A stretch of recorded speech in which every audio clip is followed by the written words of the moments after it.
What's my camera like this? Alright.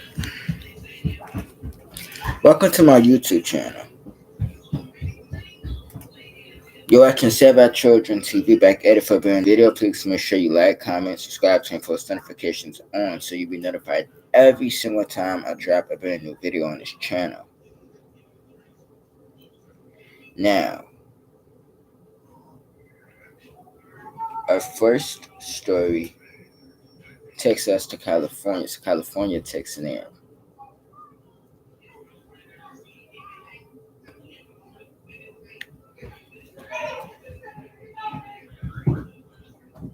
California mother says 10-year-old fatally shot her son, also 10, after losing a bike race. So the 10-year-old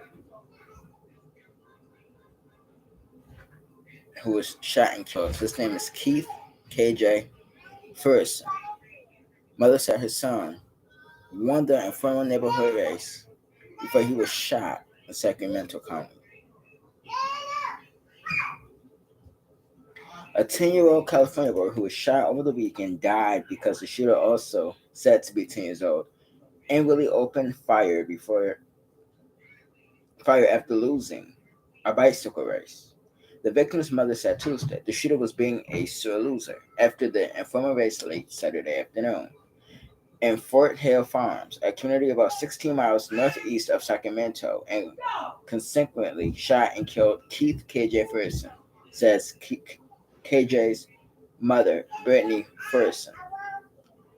She says she was being her account on which she was told by a neighborhood's child who was among the kids riding the bikes before the shooting.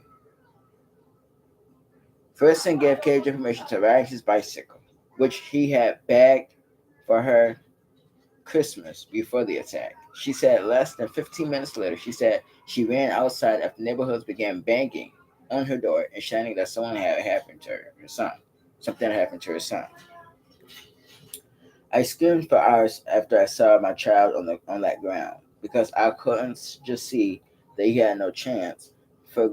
Ferguson said, I just knew that my child was gone. Authorities booked a suspect whose name was withheld because he's a juvenile on suspicion of murder. His father, Keith Davis, 53, was booked on suspicion of possession of a firearm by a felon, criminal storage of a firearm, carrying a stone-loaded firearm in a vehicle, child endangerment, and acting in an accessory to a crime after the fact, according to inmate records. He was scheduled to appear in court Wednesday. It wasn't clear whether either suspect retained legal counsel. The area public defender's office didn't immediately respond to a request for comment. The Sacramento County District Attorney's Office said in a email that it could not comment on the case. Investigators believe Davis tried to dispose of the gun in a trash can before the attack, the Sacramento County Sheriff's Office said in a statement. The shooting suspect was dispatched by his father to retrieve cigarettes from his car, and while there grabbed the gun, which was stolen and improperly stored. The sheriff's office said the child took a gun from inside the vehicle and bragged that his father had a gun, according to the sheriff's office, and proceeded to shoot the victim once and ran to a nearby apartment. Ferguson said the neighbor's child told her that the shooter angrily walked off after he lost the race and returned with a gun. After he came back, he shot KJ in the neck without saying a word, Ferguson said. And the email, Sacramento County Sheriff's Office Sergeant Amar Gandy said Ferguson relayed what the neighborhood child told her when she spoke with the officer earlier Tuesday. There was nothing to add on our end. Gandy said nothing, that it was a sad situation all around. Ferguson described her son as a generous, smart, friendly, inclusive, and hopeful. He was always helping the older women in the neighborhood bring in the groceries, she said. There's nobody that met the boy that did not come back and tell me to the side, like your son. You raised that boy good. He's such a good kid, Ferguson said through tears.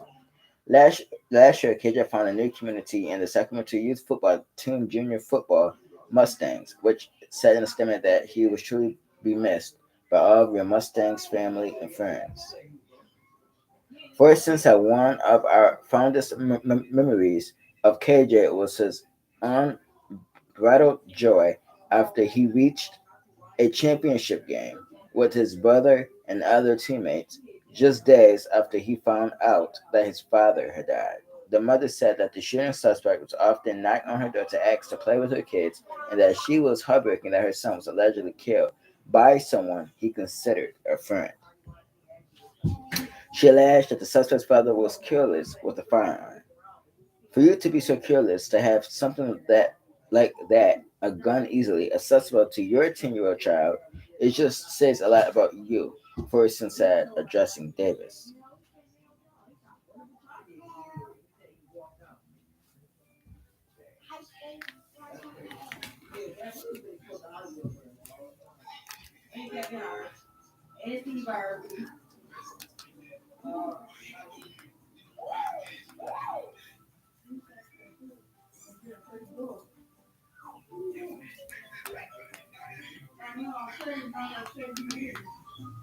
Here is the news video.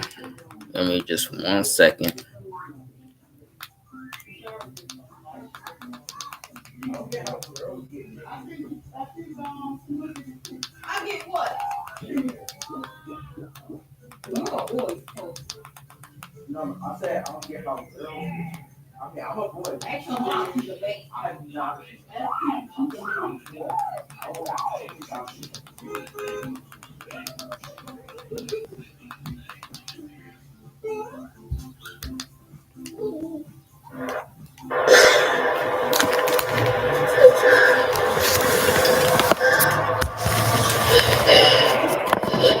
Fighting back tears, loved ones lay flowers and light candles for a young soul taken too soon.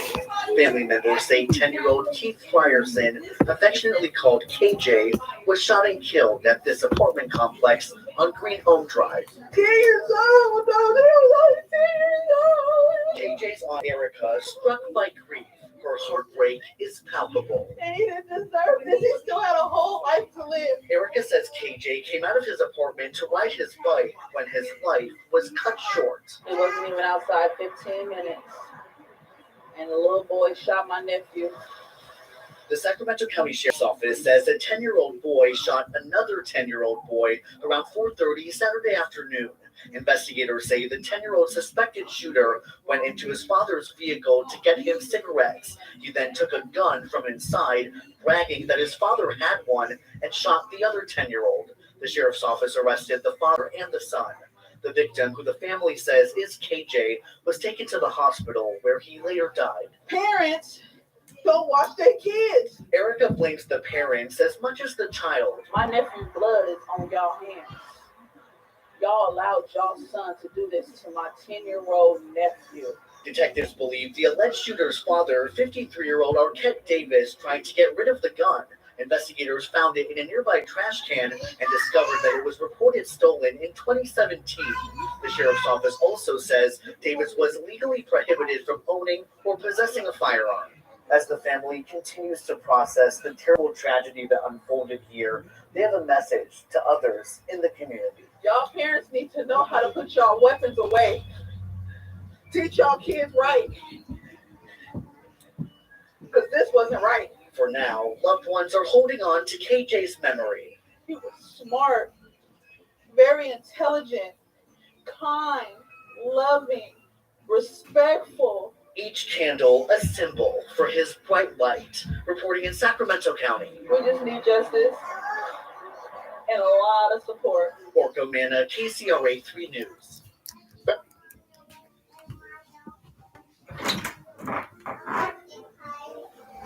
What's on the door? What are you showing? What? Why do you have that on the door? Because I'm doing YouTube. Are you so loud? Mama, what? So loud, I'm trying to do YouTube.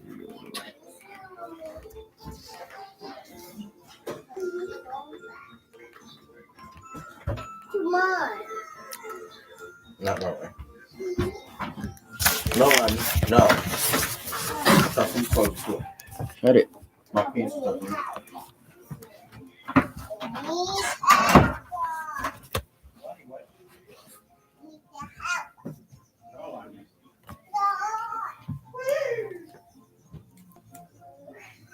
My closing thoughts about this particular story is that number one, let's not blow past the fact that this father sent his 10-year-old child to the car to go get a pack of cigarettes from up the car. Mommy, come here. No, I don't want to come in. Come on, let's go. No.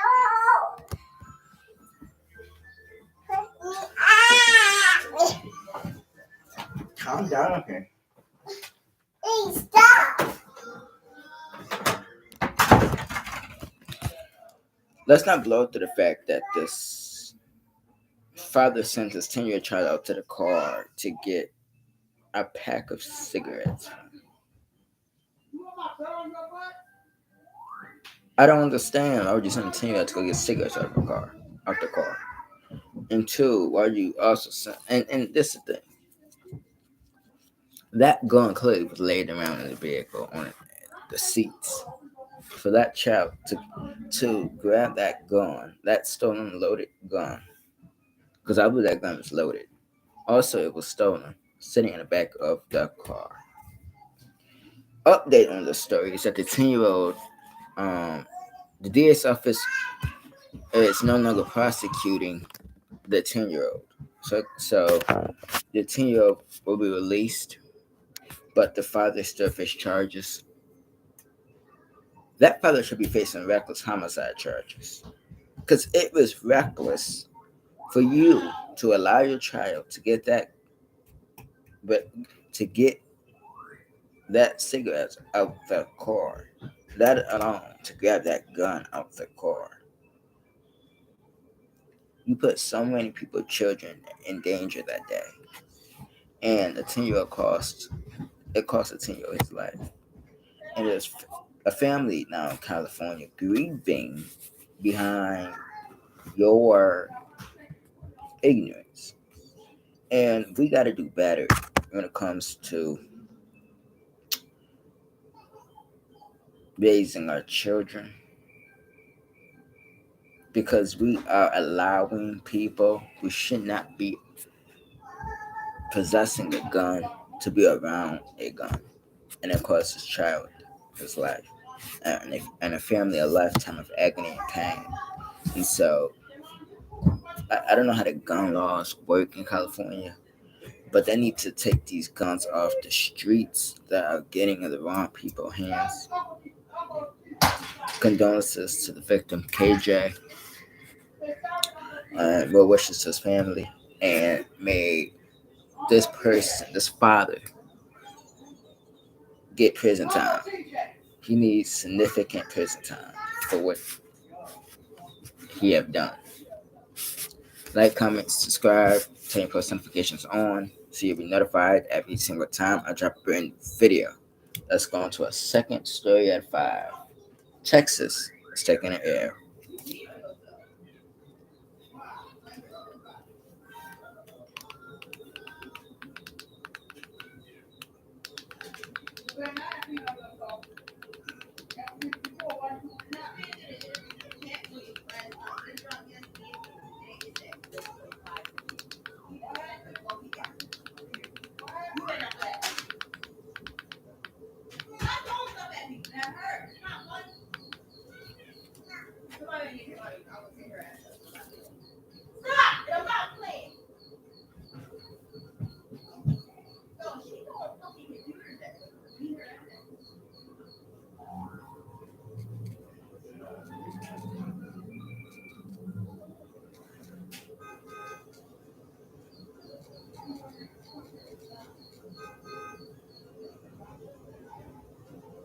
So Dallas is going to take an air. Dallas, Texas.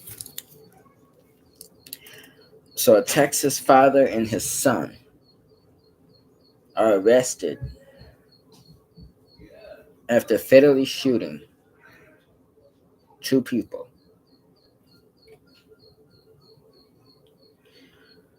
Police said Christopher Passato, who was 19, was charged with capital murder. That is the son. He's charged with capital murder. And his father, Raymond Passato, 53, was charged with abuse of a corpse for allegedly helping his son move the couple's bodies. A father and son in Texas have been charged in the death of an 18-year-old pregnant woman who disappeared before Christmas and her boyfriend, who authorities say were fatally shot in her head before the bodies were moved and discovered days later in a car.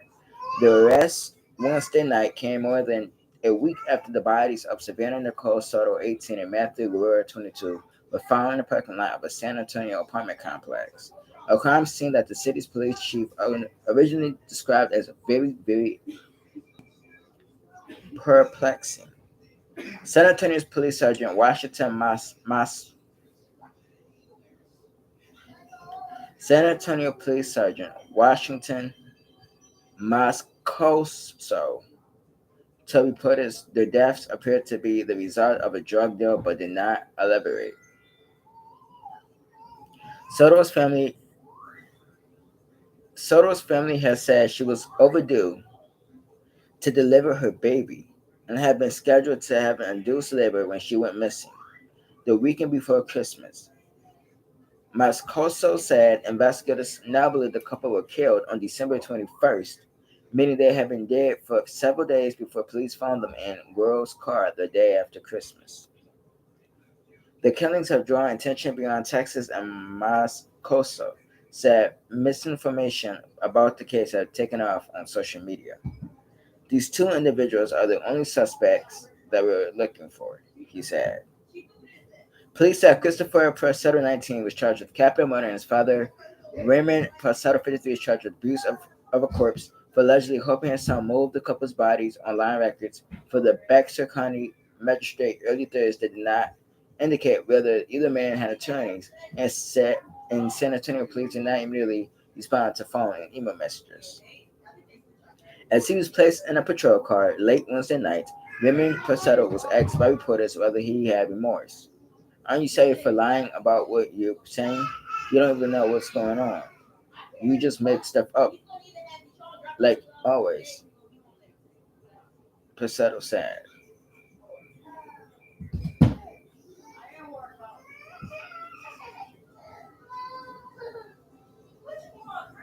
His son did not comment as police escorted him to a separate vehicle.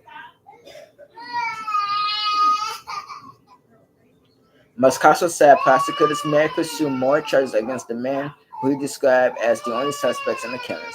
He said information on Savannah Soto's cell phone that was found in the car led them to another vehicle that was seen on surveillance footage, which authorities publicly released last week in hopes that someone will recognize the persons in the video. That vehicle led police to a house where they found the father and son.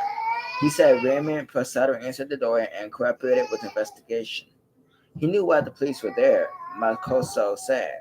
The Bexar County Medical Examiner's Office had ruled both deaths homicides caused by gunshot wounds to the head. Malcoso did not specify where the killings took place before the couple was moved to the apartment complex. Soto had been scheduled to have an induced labor at a hospital the weekend before Christmas. Her family told Ken's TV, but her mother said she got no answer earlier when she knocked on the door of Soto's apartment in the suburb of Leon Valley. The family spent Christmas night searching the area, and Leon Valley police issued a missing person alert. Here's the news video.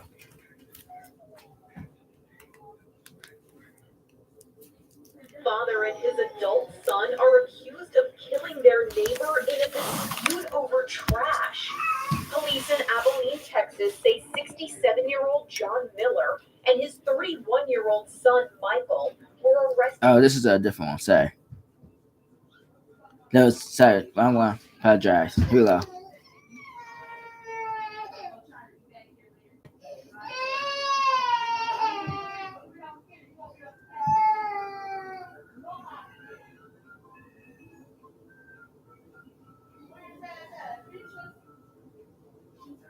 Get straight to some breaking news that just came into our newsroom. Take a look at this. These are photos of Savannah Soto right before the break. I had told you guys, and we showed you a live picture out of San Antonio, Texas. Now, for anyone who hasn't been following this case, Savannah Soto, she has been in the middle of a capital murder investigation. Two victims were found dead in a vehicle The medical examiner determined that the victims were 18-year-old Savannah Soto and her boyfriend, 22-year-old Matthew Guerra.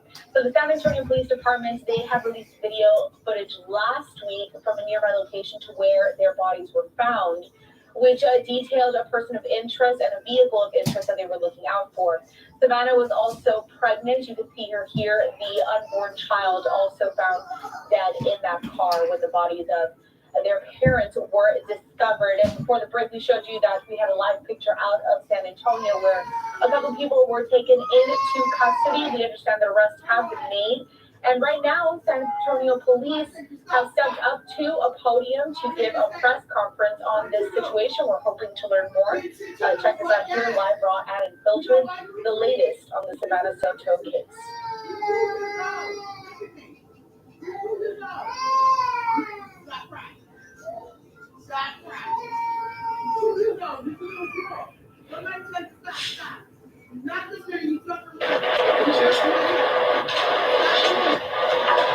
Good evening, everyone. Sergeant Washington, WASH, ING201, MOS. The individuals who saw the scene, the first individuals being Ramon Preciado, 53 years old. The second individual was Christopher Preciado, 19 years old, SID number 1191061. So the two individuals we just walked out today, again, is a father and son. And the first individual is a father, the second individual is a son. They're going to be charged. The son's going to be charged this evening with capital murder, and the father's going to be charged with abuse of the corpse. And we do expect more charges to be pending. So I'm not going to go into the whole thing. We all know what kind of led us to where we are today. I will say that when we recover, when the bodies were discovered on Danny Kaye, obviously the investigation began. SAPD detectives made that location and started collecting evidence.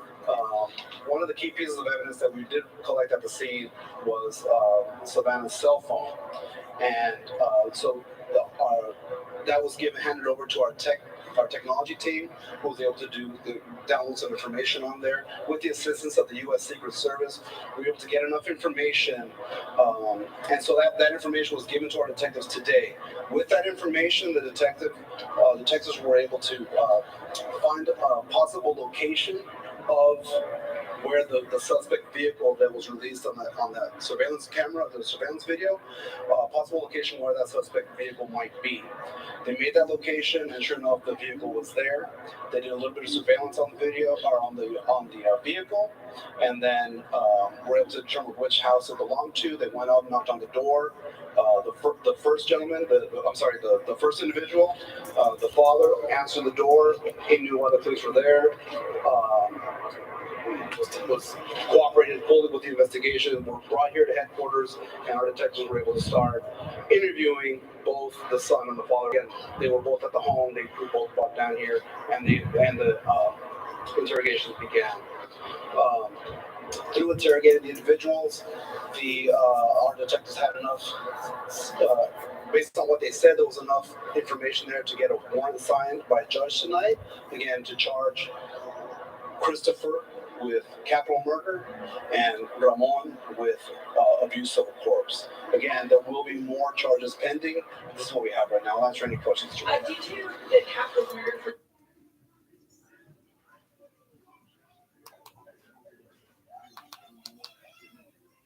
Get free to choose some. The scene was Savannah's cell phone, and they went up, knocked on the door. The first gentleman, the first individual, the father answered the door. He knew why the police were there. Was cooperated fully with the investigation. Were brought here to headquarters, and our detectives were able to start interviewing both the son and the father. Again, they were both at the home. They were both brought down here, and the interrogations began. Through interrogating the individuals, our detectives had enough. Based on what they said, there was enough information there to get a warrant signed by a judge tonight. Again, to charge Christopher with capital murder, and Ramon with abuse of a corpse. Again, there will be more charges pending. This is what we have right now. I'll answer any questions. Due to the capital murder for the son and the abuse of the corpse charge for the dad, does that mean that you guys believe the son killed them and then the dad helped hide the bodies? Yes, yes. And so I want to touch base on something real quick. Since the release of the video that we put out on the 28th, there has been internet's blown up with people sending tips and people just sending misinformation. There's a lot of misinformation out there. These two individuals are the only suspects that we were looking for. They were arrested. There were many names being thrown around on the internet. Those people had nothing to do with this. We vetted them and everything. They didn't have anything to do with these murders. So the individual, again, Christopher, we believe committed the murders of Matthew and Savannah, and then Ramon helped. Can you say the life? It appears to be a narcotic related deal that went bad. Do we know the connection between this father and son and Matthew and Savannah, or a connection to the apartment complex? So there's no apparent connection to the apartment complex. It's just a place where they want to go dump dispose or hide the vehicle with the bodies in it, and it appears that it was a drug deal. So there was like a drug connection to the suspect and the two victims. When you say abusive of corpse, can you talk about that a little bit? Is there any mutilation, or is that? It's just when you hiding the body, moving the body after discovery, then all that kind of stuff. Yeah. When did you keep them? So December 21st, which is a Thursday, just before midnight, is when the actual murders took place. On that. Are they going to be charged for the baby? Because in the state of Texas, technically, they could be charged for third. Right. So like I said, there's going to be possible charges pending, more charges pending. Our detectives are going to talk with the Bexar County DA to determine if there are going to be any charges facing any charges related to the unborn baby. And do we know if she was dilated at all? I didn't have that information from the medical examiners. I know that she was scheduled to be induced. And she didn't make her appointment, which is why the family went to the police to file the missing persons report. Did she say where exactly they killed them? I don't have the exact location, but we just know that they were killed from at a different location and then taken to the apartment complex to dispose of the vehicle and the bodies. I know there was some Spanish questions. I'm going to knock out real quick. See if All right, and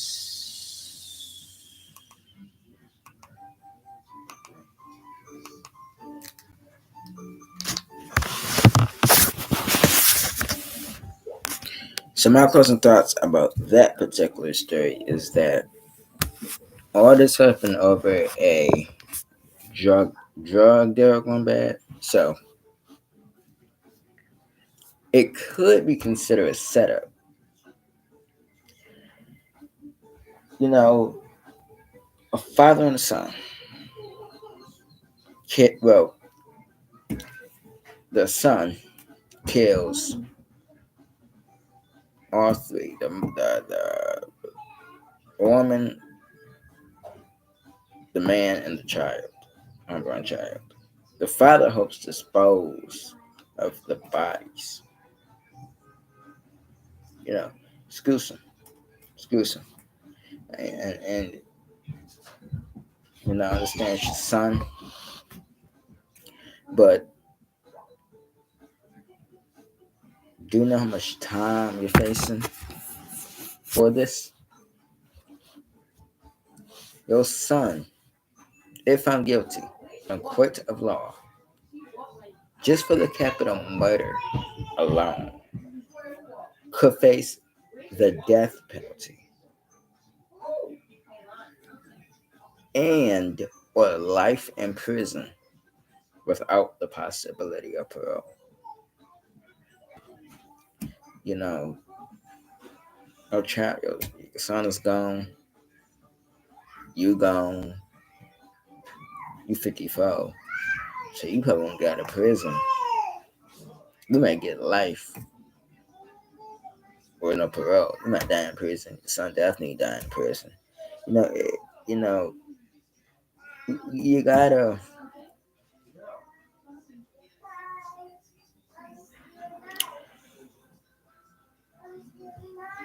think twice before you react, because that could be the rest of your life. Ruin your lives over a drug deal gone wrong. Time and time again, it happens all the time. 19 committed 3 homicides. The unborn child, the mother, and the father. And his father is right on the sideline, hoping to hide the bodies. So, it's just a family, and justice will be served. Sad day in Texas.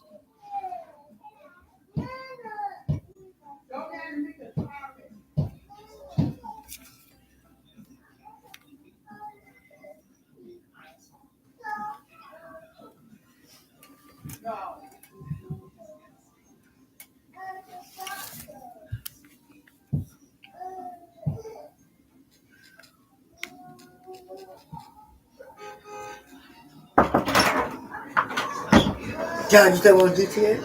After the YouTube. You said 5 o'clock. It's 5.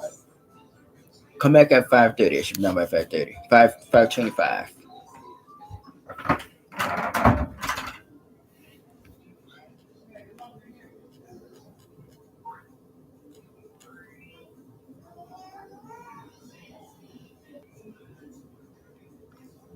So next story is in North Carolina. North Carolina's going to take it in.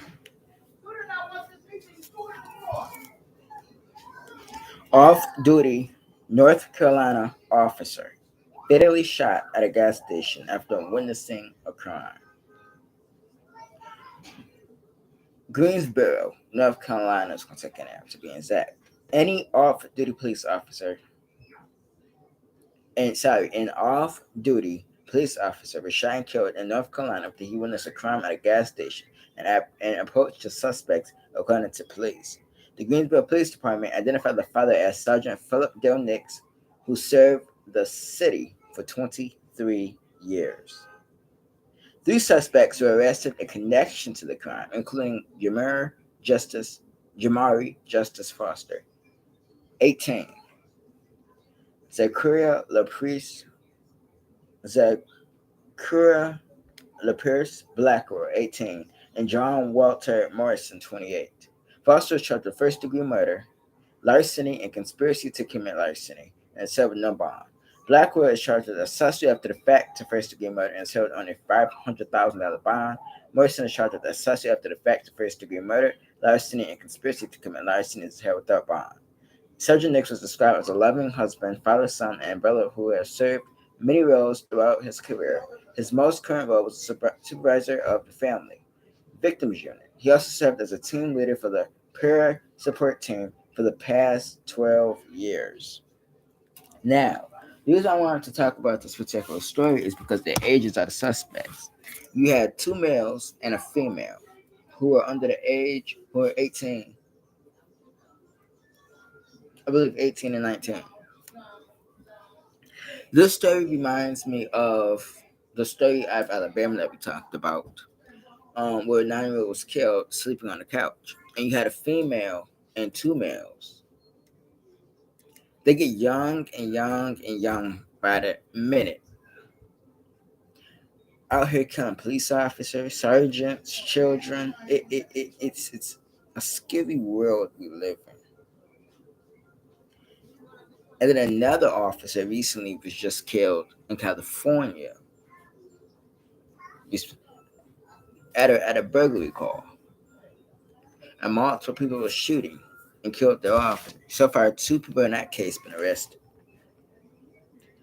and more to be expected to be arrested. I will bring a lot of story to this platform because there might be young suspects. So we're going to be talking about that story on Monday. But the sad thing is that they get young and young by the minute. Out here killing police officers who have children. A lot of these police officers have children, and you're gunning down people like running water, and it's not fair to those to their loved ones. So um, the person who pulled the trigger is charged with first degree murder and possibly facing the death penalty. He is facing the death penalty and or life without parole. Condolences to the victim and the victim's family. Justice will be served. Straight 4 out of 5.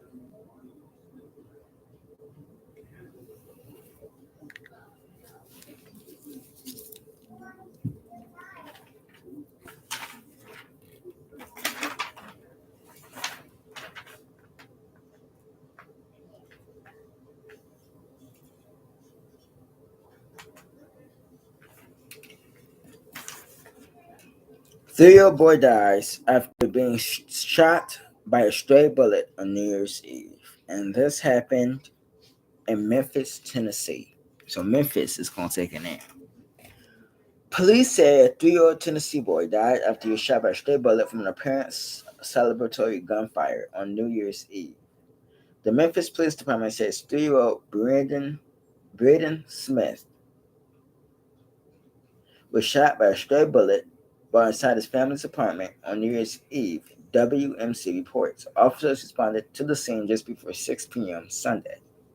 The toddler was rushed to the hospital in critical condition after he was hit by the bullet, which came through the window of the apartment. His death was confirmed by police Wednesday afternoon. Police said preliminary information points to a random bullet that hit Braden from a different part of the apartment complex. The gunman has not been found. Investigators are working tirelessly and diligently to bring those responsible to justice, said police in a statement. While the investigation is ongoing, community members are looking to show support for the Tyler's family and hope the person who pulled the trigger comes forward. Larry Hunter works with the Touched by an Angel organization, which gave out mails Tuesday to residents at the apartment complex. You're at home, you're thinking you're in a place of safety, and a bullet came from nowhere.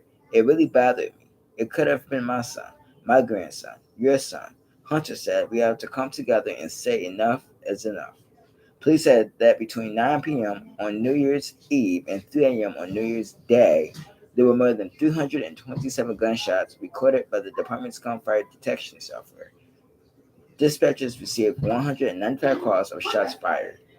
We've tried to stress that celebratory gunfire is illegal and celebratory gunfire leads to tragic events like this, and we just have to stop shooting these guns. Assistant Police Chief Don Quarry said. A GoFundMe has been launched to help Brennan's family with funeral expenses. Closing thoughts about this particular story. Hold on, before we do that, let me show you a picture of the victim.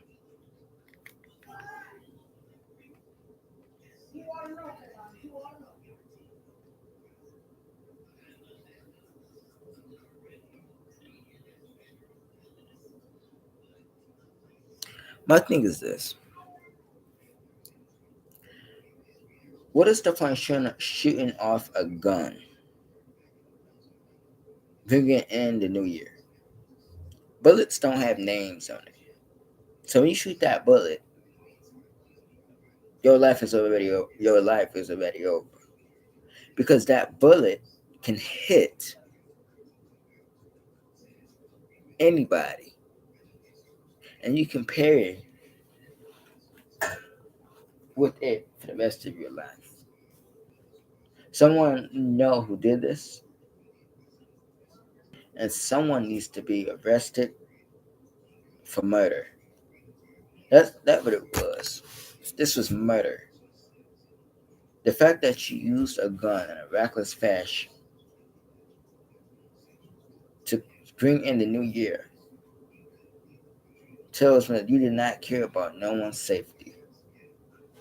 You murdered a child by being selfish. And I think what it is that you're coward enough to run from justice and hide. And I've seen it time and time again on First 48 that they chase after suspects and they run across state lines to different parts of the states and cities. You can't run for long because you'll get caught and you will go to jail. So turn yourself in. Turn yourself in. If you really remorseful for what you did, you would turn yourself in and do your time.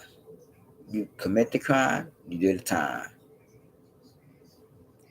If anybody know who did this in Memphis to this 3-year-old innocent boy, call your local police department. Don't hesitate. This could have been your child. This could have been your son. This could have been your nephew. This could have been your cousin. This could have been your family. Do the right thing. You know who did it? Call. Get his family the justice that they deserve.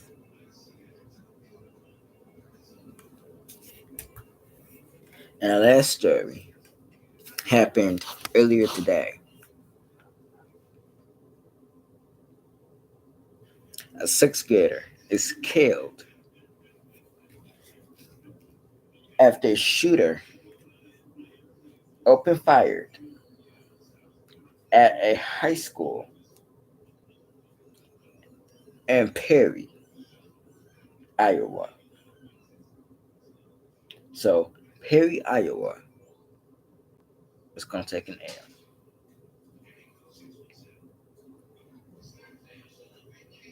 I want NBC News. One killed, five others are injured by Iowa school shooter on the first day after winter break. A sixth grade student was killed, and four other students and a school administrator were injured in a shooting this morning at a Perry High School in Iowa. A teenage student appeared to have acted alone and died from a self inflicted gunshot wound after opening fire, officials said. Today was the beginning of the second semester for the Perry Community School District following the winter break. The shooting comes days before the Iowa caucus, which will kick off the 2024 Republican presidential primary process on January 15th.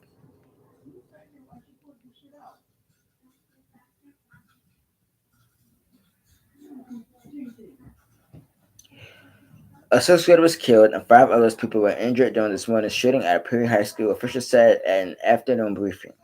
The child who was killed was a student at Perry Middle School, said Mitch Mudvat, the assistant director of Iowa Division of Criminal Investigation. Four other students were injured as well as a school administrator, and they are being treated at area hospitals, he said.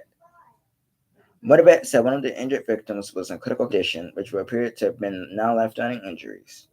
The shooting happened before school had started, and not many students were on campus, but there was a breakfast program taking place. He said, adding that there may have been students of different grades in the school at that time. Authorities identified the shooter as 17-year-old student at the high school. Dylan Butler appeared to have acted alone and was armed with a pump action shotgun and a small caliber handgun, which motivated the assistant director of the Iowa Division of Criminal Investigation said at an afternoon news conference. Police continue to look into the motive for the shooting. He said Mudvat said that the officers at the scene found what appeared to be the shooter with a self-inflicted gunshot wound. Officers also located an, officers also located an impressive explosive device at the scene, which Mudvat described as rudimentary. Florida Governor Ron DeSantis offered his support for Iowa after the school shooting at Pre High School on Thursday, but said that dealing with such shootings is more of a local and state issue. Declining to suggest any changes to federal law, he supported that would make them less frequent. The Republican presidential candidate touted efforts in Florida to keep schools safe. In a joint interview with NBC News and the Des Moines Register, we obviously we obviously have a responsibility to create a safe environment. The federal government is probably not going to be leading that effort, DeSantis said. So, my closing thoughts is this. Number one, condolences to the family and the 6-year-old victim. Sixth-grade victim. Number two is we can't continue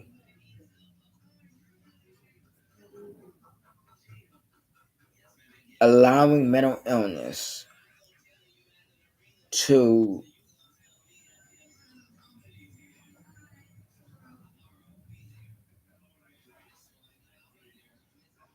just be off the hook. We have to start treating people who have mental illness.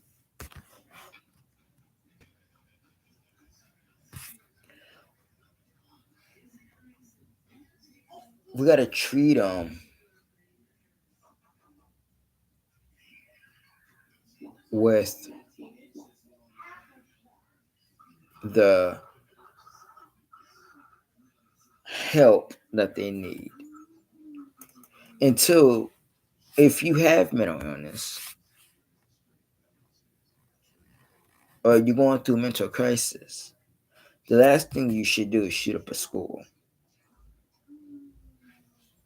That's not how you deal with your situation. You don't sit there and take it out on innocent people and kill innocent people. If you're going through crisis, go to a hospital. Go to a mental hospital. Go get evaluated. Talk to someone. Taking out innocent people is not the answer. 5 people were injured. Those 5 individuals will forever be scarred. The victim who died, his family, will now be forever scarred, broken, distraught, angered, frustrated, upset, anguish, pain, saddened of a lifetime. Because one individual chose to be reckless, chose to be a coward, chose to take it out on innocent people. Early Thursday morning.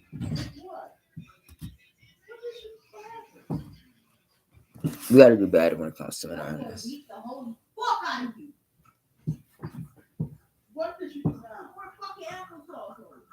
We got to talk about these things. We can't allow mental illness to define us as people. We got to work through our emotions. Take the time out to talk to someone because you're not alone. You may feel that you're alone, but you're not alone. You got to fix the issue.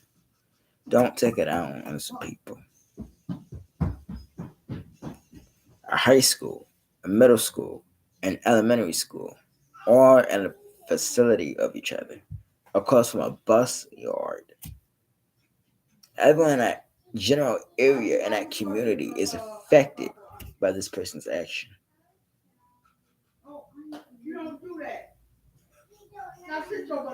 We'll never know why the suspect did what he did. We'll never know why he did it.